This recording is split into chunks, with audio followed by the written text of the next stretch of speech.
So let me take you briefly back to Monsieur Perrault and the murder on the Orient Express.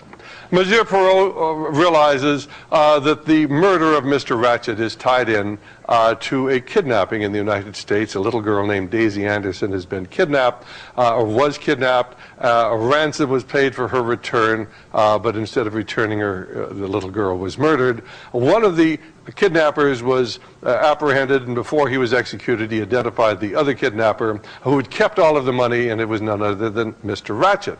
And then as Monsieur Perrault begins to survey the evidence and the people on the train, all of them are either English or American. And every single one of them, in one way or another, was tied in to the Anderson family.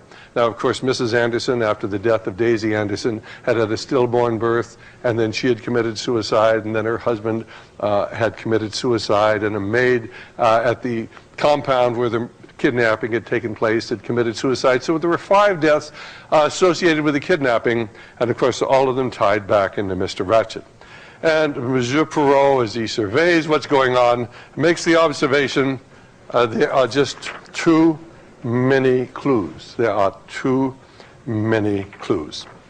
Well, I wanted to take you into how I became involved in trying to understand what's going on in the world today. One of the first books I ever read was written by Dan Smoot, entitled The Invisible Government. Dan Smoot had worked for the FBI, was busy trying to expose communism in America, and then he came across the Council on Foreign Relations. Now, this book was taken to most of the major publishers, but when it was pointed out that Herbert Hoover, who was a great hero of the conservatives and the Republicans in America, was a member of the Council on Foreign Relations, nobody would publish it, so he self-published it. Then he took it to the distributors, and no distributor would distribute it. He put out 1 million copies of this book through his radio programs. But an interesting study in thought control is to try to go to your libraries today and get a copy of Dan Smoot's book, The Invisible Government, and you'll get a book about the CIA, because they published another book called The Invisible Government by the same title. So when you ask for The Invisible Government, you got it, but of course you didn't find out about the real invisible government, the Council on Foreign Relations. Let me just point out, the CIA is not America's invisible government. The people who carry out most of the illegal actions in America today is something that is mentioned in hushed terms in Washington, D.C. as no such agency. The NSA, the National Security Agency. They're the ones who tap all of your telephones, all of your faxes, and they do it by computer. But I want you to know that our government would never violate our own laws. They get the British to do this. This is known as Project Echelon, and your telephones and your fax communications are tapped. The British do this, and in return, we tap their telephones in Great Britain and Europe, and the Europeans are very upset about this, and if you want to verify it, you can get the information from the Free Congress Foundation. Amazing, amazing, the fact that most people have no idea about so much of what's going on in the world today. But of course, the most important book was written in 1966, and it was called Tragedy and Hope, A History of the World in Our Time. And it was written by Professor Carroll Quigley, who was Bill Clinton's mentor when Bill Clinton attended Georgetown University in 1966, at the same time that this book was actually published. Bill Clinton, speaking when he accepted the Democrat nomination for the presidency of the United States on July 16th, 1992, said this: "As a teenager, I heard John Kennedy's summons to citizenship, and then as a student at Georgetown, I heard that call clarified by a professor named Carroll Quigley." Well, now, why is Carroll Quigley's writing so important? Well, because he found out about the secret society. Now, this comes from page 950 of Tragedy and Hope, A History of the World in Our Time. And most Americans immediately after the Second World War, believed that there was a communist conspiracy that was responsible for Eastern Europe and China going communist. And the question was asked, are the communists working at the upper echelons of our government? And Professor Quigley answers that question. Now, this is 1966. This myth, like all fables, does in fact have a modicum of truth. There does exist and has existed for a generation an international Anglophile network which operates to some extent in the way the radical right believes the communists act. In fact, this network, which we identify as the round table groups, has no aversion to cooperating with the communists or any other group and frequently does so.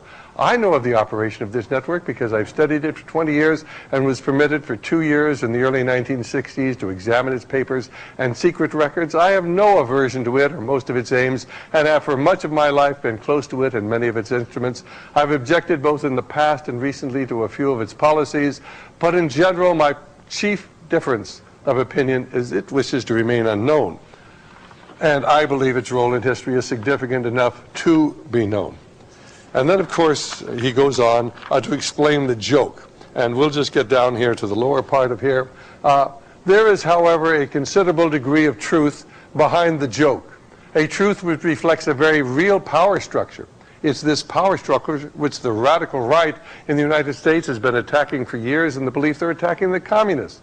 This is particularly true when these attacks are directed, as they so frequently are, at Harvard socialism or at left-wing newspapers like the New York Times and the Washington Post, or at foundations and their dependent establishments. And what he's saying is, they've been putting you on all this time, fellas. This isn't the communists. This is the power elite who are doing these things. Then, of course, he went on to discuss what was happening as far as our electoral process. And, of course, he went on basically to say this. The chief problem of American political life for a long time has been how to make two congressional parties more national and international.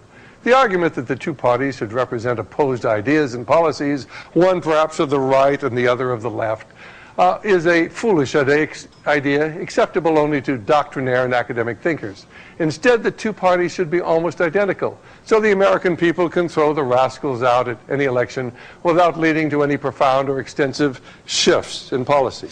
So you go to the polls every 4 years and you vote for the candidate of their choice. Now, in 1966, when this book was published, Bill Clinton was at Georgetown University, or shortly thereafter. Anyway, this is what Professor Quigley was talking about, wars.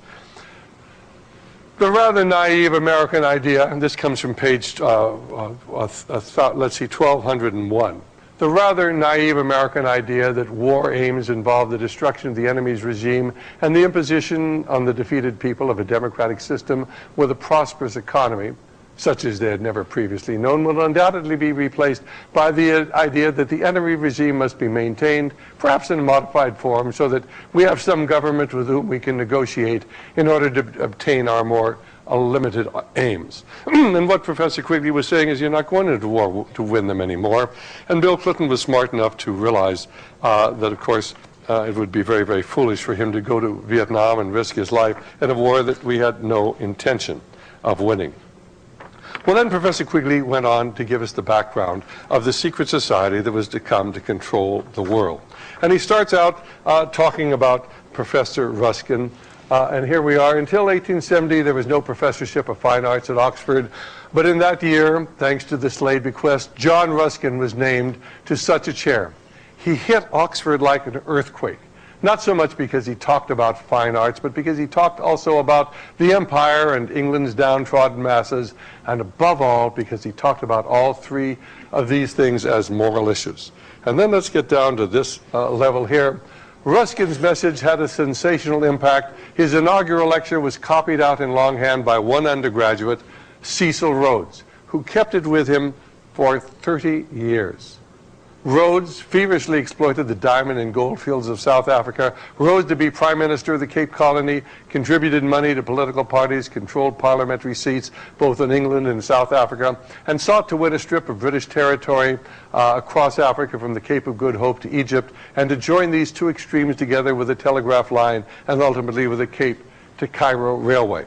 And, of course, one of the things they did is they created the Boer War. They created it to begin to consolidate South Africa so that they could run their rail lines and their telegraph line from the Cape to Cairo.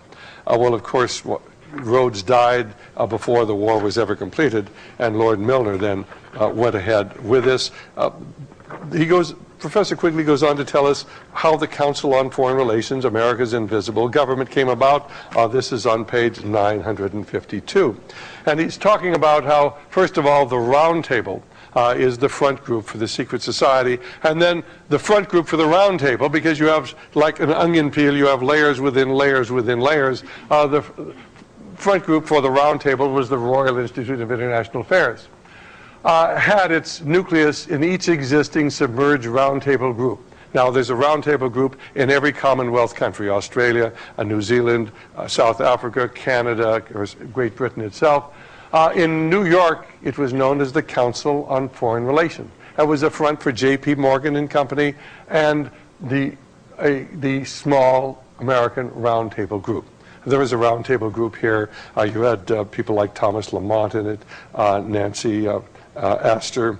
You had people here like Walter Lippmann, the great commentator. He was a great commentator because he was part of the secret society, and they pushed him as the great pundit who everybody would have to listen to. So the Council on Foreign Relations became America's invisible government, and the fact that most people don't realize that simply shows how powerful they are. They today control both the liberal and conservative media. They control all of our television networks. They control most of our major magazines. They control publication. They control distribution of books. They control what the American people think.